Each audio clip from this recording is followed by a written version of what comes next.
Magandang buhay mga lods. Kagising lang, gulo-gulo pa yung mundo. Ilagay natin ngayon yung Indomie. Papakulo tayo ng Indomie. Pagkain ng mga OFW mga lods. Ganito ang sistema. Weather lang talaga sa abroad mga lods.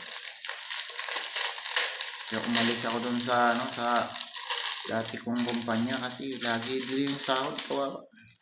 Kawawa ang mga ko yung pamilya ko. Gutom.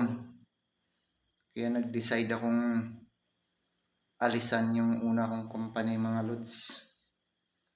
Kaya hindi ako masyadong nadalas ng ng pag-vlog kasi alam ko mainit pa ako sa amo ko.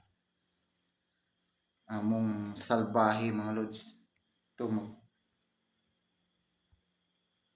ganito kagulo muna yung yung lutuan sa loob ng kwarto lang.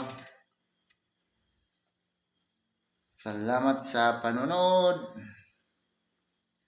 At saka naway pagpalain tayo ng buong may kapal. Luluto muna ako mga lods. Salamat sa inyong suporta. Maraming salamat po sa lahat. Bye bye.